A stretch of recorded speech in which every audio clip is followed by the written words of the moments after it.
സർക്കാരിന് നവകേരള സദസ്സ് നടത്താനും അതുപോലെ മറ്റ് ആവശ്യമുള്ള പല പരിപാടികളും നടത്താൻ പൈസയുണ്ട്. നമ്മൾ ഉദ്യോഗാർത്ഥികൾക്ക് ജോലി തരാനും അതുപോലെ തന്നെ KSRTCയിലുള്ള ഉദ്യോഗസ്ഥർക്ക് ശമ്പളം കൊടുക്കാനും പാവപ്പെട്ടവർക്ക് പെൻഷൻ കൊടുക്കാനും മാത്രമാണ് സർക്കാരിൻ്റെ കയ്യിൽ പൈസ ഇല്ല. ഇന്നിപ്പോൾ നമ്മുടെ സമരം 19 ദിവസം പിന്നിട്ടിരിക്കുകയാണ്. നമ്മൾ ഓരോ ദിവസവും മുട്ടിലിഴഞ്ഞും അതുപോലെ തന്നെ ഉപ്പുകലിൽ നിന്നും തലമുണ്ടനം ചെയ്തും മീശ വടിച്ചും പല രീതിയിലുള്ള സമരമുറകൾ കഴിഞ്ഞ ദിവസങ്ങളിൽ ഐസ് വെള്ളത്തിൽ വരെ നിന്ന് നമ്മൾ ഓരോ ദിവസവും പല രീതിയിലുള്ള വ്യത്യസ്തമായ സമരമുറകളാണ് നമ്മൾ ഓരോ ദിവസം ചെയ്തുകൊണ്ടിരിക്കുന്നത്. ഇന്നിപ്പോൾ നമ്മളിവിടെ ഈ സെക്രട്ടേറിയറ്റ് പരിസരം മൊത്തം വൃത്തിയാക്കി നമ്മൾ പ്രതീകാത്മകമായി മറ്റൊരു സമരമുറയിലേക്കാണ് കടന്നിരിക്കുന്നത്.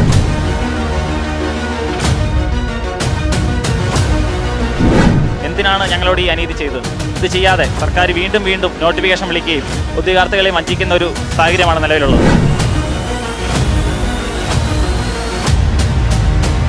മറ്റ് കഠിനമായ സമരമുറകളിലേക്ക് തന്നെ മുന്നോട്ട് പോകാനാണ് സമരസമിതിയുടെ തീരുമാനം. നിൽപ്പ് സമരം മുതൽ തൂപ്പ് സമരം വരെ എത്തി നിൽക്കുന്ന ഉദ്യോഗാർത്ഥികൾ സെക്രട്ടേറിയറ്റിന് മുന്നിൽ 19 ദിവസമായി അവർ അരങ്ങേറുന്ന സമര രീതികളാണിത്. ഇനി അവർ എന്താണ് പറയാനുള്ളതെന്ന് നമുക്ക് കേൾക്കാം.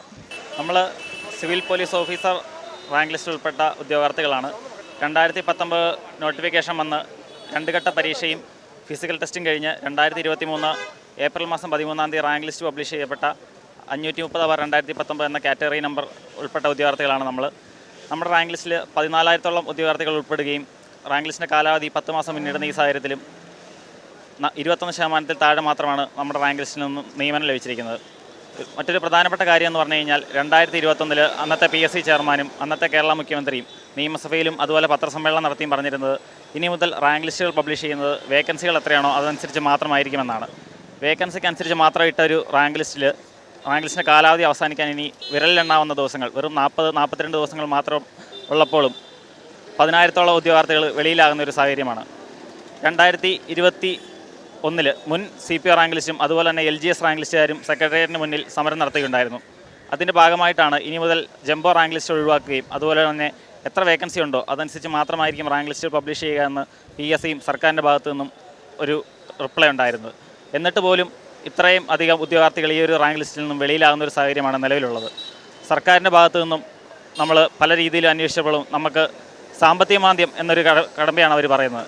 ഇപ്പം സർക്കാരിന് നവകേരള സദസ്സ് നടത്താനും അതുപോലെ മറ്റ് പല പരിപാടികളും സർക്കാരിൻ്റെ ആവശ്യമുള്ള പല പരിപാടികളും നടത്താൻ പൈസയുണ്ട്. നമ്മൾ ഉദ്യോഗാർത്ഥികൾക്ക് ജോലി തരാനും അതുപോലെ തന്നെ KSRTCയിലുള്ള ഉദ്യോഗസ്ഥർക്ക് ശമ്പളം കൊടുക്കാനും പാവപ്പെട്ടവർക്ക് പെൻഷൻ കൊടുക്കാനും മാത്രമാണ് സർക്കാരിൻ്റെ കയ്യിൽ പൈസ ഇല്ലാത്തത്.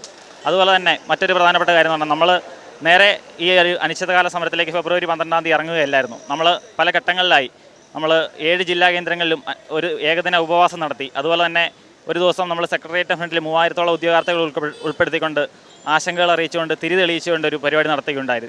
അതിനുശേഷം ഒരു ദിവസം സെക്രട്ടേറിയറ്റിന് മുന്നിൽ ഒരു ദിവസത്തെ ഏകദിന സമരം നടത്തി. ഇതെല്ലാം കണ്ടിട്ടും സർക്കാരിൻ്റെ ഭാഗത്തുനിന്നും യാതൊരുവിധ അനുകൂലമായ തീരുമാനങ്ങളോ അല്ലെങ്കിൽ നമ്മളെ ചർച്ചയ്ക്ക് വിളിക്കുന്ന ഒരു സാഹചര്യമോ ഉണ്ടാകാത്ത സാഹചര്യത്തിലാണ് 2024 ഫെബ്രുവരി മാസം 12 മുതൽ അനിശ്ചിതകാല രാപ്പകൽ സമരവുമായി നമ്മൾ മുന്നോട്ട് പോകുന്നത്. ഇന്നിപ്പോൾ നമ്മുടെ സമരം 19 ദിവസം പിന്നിട്ടിരിക്കുകയാണ്. നമ്മൾ ഓരോ ദിവസവും മുട്ടിലിഴഞ്ഞും അതുപോലെ തന്നെ ഉപ്പുകലിൽ നിന്നും തലമുണ്ടനം ചെയ്തും മീശ വടിച്ചും പല രീതിയിലുള്ള സമരമുറകൾ കഴിഞ്ഞ ദിവസങ്ങളിൽ ഐസ് വെള്ളത്തിൽ വരെ നിന്ന് നമ്മൾ ഓരോ ദിവസവും പല രീതിയിലുള്ള വ്യത്യസ്തമായ സമരമുറകളാണ് നമ്മൾ ഓരോ ദിവസം ചെയ്തുകൊണ്ടിരിക്കുന്നത്. ഇന്നിപ്പോൾ നമ്മളിവിടെ ഈ സെക്രട്ടേറിയറ്റ് പരിസരം മൊത്തം വൃത്തിയാക്കി നമ്മൾ പ്രതീകാത്മകമായി മറ്റൊരു സമരമുറയിലേക്കാണ് കടന്നിരിക്കുന്നത്. അതുപോലെ തന്നെ നാളെ 2024 മാർച്ച് മാസം 2 CPO റാങ്ക് ലിസ്റ്റിൽ ഉൾപ്പെട്ട ഉദ്യോഗാർത്ഥികളുടെയും അതുപോലെ തന്നെ അവരെ കുടുംബാംഗങ്ങളും അതുപോലെ തന്നെ നമ്മളെ സപ്പോർട്ട് ചെയ്യുന്ന പൊതുജനങ്ങളും രാഷ്ട്രീയ മത സാമൂഹിക ഭാഗങ്ങളിൽ നിന്നുള്ള ആൾക്കാരെ ഉൾപ്പെടുത്തിക്കൊണ്ട് CPO റാങ്ക് ലിസ്റ്റിലുള്ള ഉദ്യോഗാർത്ഥികളുടെ മഹാസംഗമവും PSC ഉദ്യോഗാർത്ഥികളുടെ ഒരു പ്രക്ഷോഭ ജാഥയും പാളയം മുതൽ സെക്രട്ടേറിയറ്റ് വരെ നമ്മൾ നടത്താൻ തീരുമാനിച്ചിരിക്കുകയാണ്. അപ്പം സർക്കാർ ഇനിയെങ്കിലും കണ്ണു തുറക്കണം എന്നാണ് നമുക്ക് പറയാനുള്ളത്. അതുപോലെ തന്നെ സർക്കാർ സാമ്പത്തിക മാന്ദ്യം ആണ് എന്ന് പറയുന്നു. അതിനകത്ത് തന്നെ പ്രധാനപ്പെട്ട ഒരു കാര്യം പറയാനുള്ളത് 2020 ജൂൺ മാസം 31 ഇതിനു മുമ്പത്തെ CPO റാങ്ക് ലിസ്റ്റ് അവസാനിക്കുകയുണ്ടായിരുന്നു. ആ റാങ്ക് ലിസ്റ്റിന് 2021 ഡിസംബർ 31 വരെയുള്ള വേക്കൻസികൾ എടുത്തു കൊടുത്തിട്ടുണ്ട്. 2019 ഞങ്ങളുടെ നോട്ടിഫിക്കേഷൻ വന്നിട്ട് പോലും 2020 ജൂൺ 31 അവസാനിച്ച റാങ്ക് ലിസ്റ്റിൽ നിന്നും 2021 ഡിസംബർ 31 വരെയുള്ള വേക്കൻസികൾ എടുത്തു കൊടുത്തപ്പെട്ട് കഴിഞ്ഞു. എന്തിനാണ് ഞങ്ങളോട് ഈ അനീതി ചെയ്തത്? ഞങ്ങൾ ഈ 4 വർഷം അതായത് കൊറോണയുടെ സാഹചര്യത്തിലും 2 ഘട്ട പരീക്ഷയും എഴുതി ഫിസിക്കലും പാസ്സായി റാങ്ക് ലിസ്റ്റിൽ വന്നിട്ട് 100% ആൾക്കാർക്കും ജോലി കൊടുക്കേണ്ട ഒരു സാഹചര്യം സർക്കാർ കാണിക്കണമായിരുന്നു. ഇത് ചെയ്യാതെ സർക്കാർ വീണ്ടും നോട്ടിഫിക്കേഷൻ വിളിക്കുകയും ഉദ്യോഗാർത്ഥികളെ വഞ്ചിക്കുന്ന ഒരു സാഹചര്യമാണ് നിലവിലുള്ളത്. നമ്മുടെ റാങ്ക് ലിസ്റ്റ് നിലവിൽ വരുന്നത് 2023 ഏപ്രിൽ മാസം 13-ാം തീയതി ഞാൻ പറഞ്ഞു. പക്ഷേ 2023 ഞങ്ങളുടെ റാങ്ക് ലിസ്റ്റ് പോലും നിലവിൽ വരുന്നതിന് മുമ്പ് ഞങ്ങളുടെ ഷോർട്ട് ലിസ്റ്റ് വന്ന് അതിൻ്റെ ഫിസിക്കൽ നടന്നുകൊണ്ടിരിക്കുന്ന സാഹചര്യത്തിൽ 2022 ഡിസംബർ മാസം വീണ്ടും ഈ ഒരു സെയിം തസ്തികയിലേക്ക് ഗവൺമെൻറ് നോട്ടിഫിക്കേഷൻ വിളിക്കുകയും അതിൻ്റെ പരീക്ഷ നടത്തുകയും അത് ഒറ്റഘട്ട പരീക്ഷ, അതായത് PSCയുടെ 2 ഘട്ട പരീക്ഷ എന്ന പരിഷ്കാരം അനുഭവിക്കേണ്ടി വന്ന ഏക റാങ്ക് ലിസ്റ്റാണ് നമ്മുടെ റാങ്ക് ലിസ്റ്റ്. അതിന് നമുക്കൊരു അതിൻ്റെ അർഹിച്ച ഒരു നീതി നമുക്ക് ലഭിച്ചിട്ടില്ല. ആ ഒരു നീതി ലഭിക്കാത്ത മുന്നോട്ട് പോകുമ്പോഴും വീണ്ടും 2022 നോട്ടിഫിക്കേഷൻ വിളിച്ച് എക്സാം നടത്തി, ഒറ്റഘട്ട എക്സാം നടത്തി, അതിൻ്റെ ഷോർട്ട് ലിസ്റ്റും വെളിയിൽ വന്ന് അവർക്ക് ഫിസിക്കലും നടത്തി ഇപ്പോൾ അവരുടെ റാങ്ക് ലിസ്റ്റ് തയ്യാറാക്കുകയാണ്. അതുപോലെ തന്നെ 2022 ആ നോട്ടിഫിക്കേഷൻ വരുന്നു. 2023 ഏപ്രിൽ മാസമാണ് നമ്മുടെ റാങ്ക് ലിസ്റ്റ് വരുന്നത്.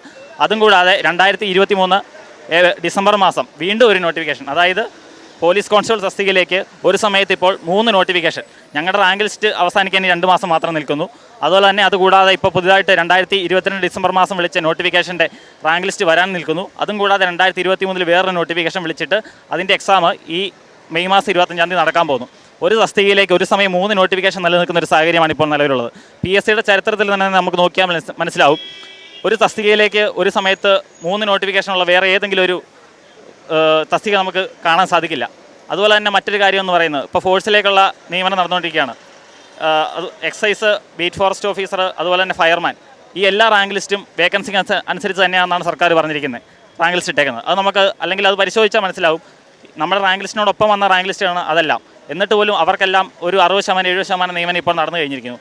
എന്നിട്ട് പോലുമാണ് ഈ CPO റാങ്ക് ലിസ്റ്റ് ഉൾപ്പെട്ട, പോലീസ് റാങ്ക് ലിസ്റ്റ് ഉൾപ്പെട്ട ഉദ്യോഗാർത്ഥികളോട് മാത്രം സർക്കാർ ഈ വഞ്ചന കാണിക്കുന്നത്.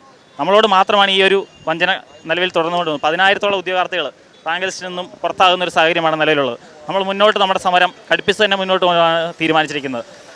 അടുത്തതായി ഈ ഒരു നാളത്തെ മഹാസംഗമത്തിന് ശേഷം നിരാഹാര സമരവും അതുപോലെ തന്നെ മറ്റ് കഠിനമായ സമരമുറകളിലേക്ക് തന്നെ മുന്നോട്ട് പോകാനാണ് സമരസമിതിയുടെ തീരുമാനം. ഇനിയും സർക്കാർ കണ്ണു തുറന്നില്ലെങ്കിൽ നശിച്ചു പോകുന്നത് 10,000-കണക്കിന് ഉദ്യോഗാർത്ഥികളുടെ ഭാവി ജീവിതമാണ്. സെക്രട്ടേറിയറ്റിന് മുന്നിൽ നിന്നും VMTVക്ക് വേണ്ടി ക്യാമറാമാൻ അജിത്തിനൊപ്പം ന്യൂസ് റിപ്പോർട്ടർ അനുജ.